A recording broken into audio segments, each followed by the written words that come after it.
প্রিয় সপ্তম শ্রেণীর শিক্ষার্থীরা, শুভেচ্ছা নিও।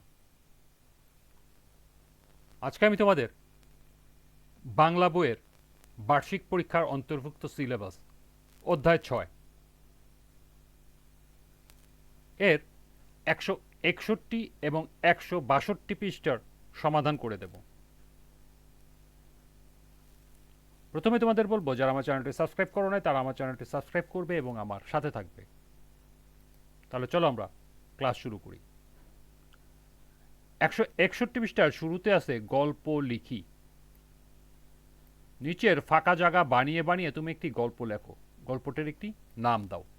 অর্থাৎ তোমাকে এই ফাঁকা জায়গায় একটি গল্প লিখতে হবে এবং একটি গল্পের শিরোনাম দিতে হবে বা গল্পের নাম দিতে হবে। তো চলো আমরা এর একটি নমুনা সমাধান দেখে নিই।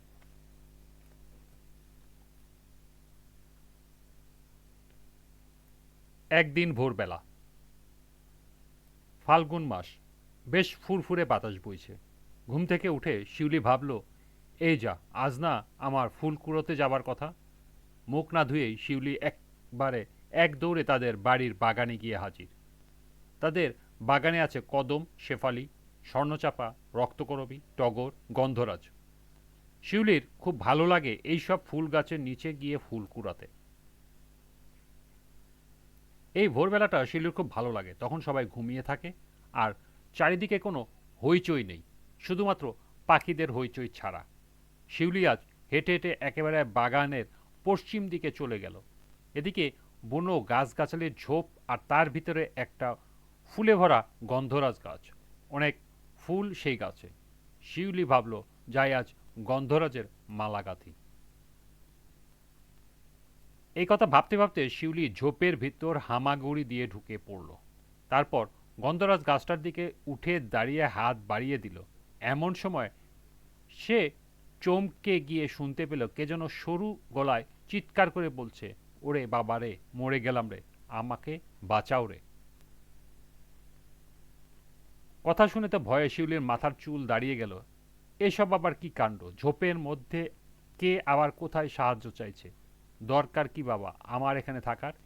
এই ভেবে শিউলি ঝোপ ছেড়ে পালিয়ে আসতে যাবে যেই অমনি আবার শুনতে পেল, ওগো মেয়ে, তুমি চলে যেও না, দয়া করে আমাকে বাঁচাও। শিউলি থেমে গিয়ে হতভম্বের মতো এদিক ওদিক চেয়ে বলল, কে তুমি? কোত্থেকে চিৎকার করছো? তখন সে শুনল কে যেন বলছে, আমি তোমার পায়ের কাছে ইট পাটকেলের নিচে চাপা পড়ে আছি, আমাকে বাঁচাও। স্পষ্ট গলায় একথা শুনে শিউলি লাফিয়ে উঠে পায়ের দিকে তাকালো, দেখল সত্যি তার পায়ের কাছে এক গাদা আস্ত আর ভাঙা থান ইট স্তূপ হয়ে পড়ে আছে। শিউলি উবু হয়ে অনেক কষ্টে চার পাঁচটা ইট সরাতে তার নিচ থেকে হলুদ বিবর্ণ কতগুলো পাতা আর একটি মোটা শিকড় বেরোলো। বাব্বা বাঁচালে, একেবারে প্রাণে মারা পড়েছিলাম আর কি। আজ 3 মাস এই ইটগুলো নিচে, ভাগ্যিস তুমি আজ এদিকে ফুল কুড়াতে এলে। রোজই তো দেখি অন্যদিকে বসে ফুলে কুড়াও, মালা গাঁথো, আমাদের এদিকে ফিরেও তাকাও না।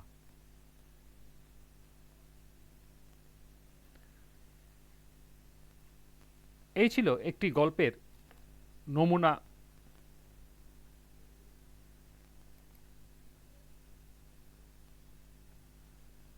এরপরে আছে যাচাই করি, অর্থাৎ তুমি যে গল্পটি লিখবে সেটা যাচাই করে দেখতে হবে। তোমার লেখা গল্প থেকে নিচের বিষয়গুলো খুঁজে বের করো এবং লেখো। এখানে 3টি বিষয় খুঁজে বের করতে হবে। 1, কাহিনী বা মূল কাহিনী। 2, চরিত্র বা কয়েকটি চরিত্রের নাম। 3, সংলাপ যদি থাকে তার 2-1টি নমুনা। তো চলো এখন আমরা এর সমাধান দেখে নিই।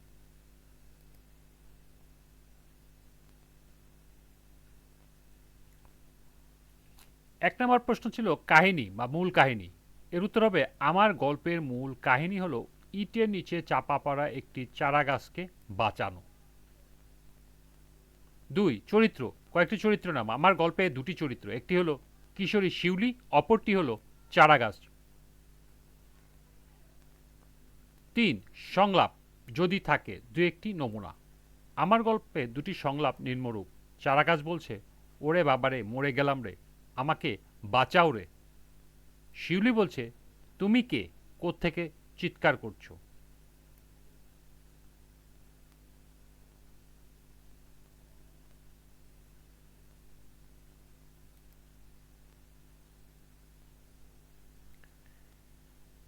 এরই সাথে এই অধ্যায়ের তোমাদের বাংলা সিলেবাসের সমাপ্তি। আজকের ক্লাস এ পর্যন্তই। সবাইকে আবারও বলছি, যারা আমার চ্যানেলটি সাবস্ক্রাইব করো নাই তারা আমার চ্যানেলটি সাবস্ক্রাইব করবে এবং আমার সাথে থাকবে। সবাইকে পরবর্তী ক্লাস দেখার আমন্ত্রণ জানিয়ে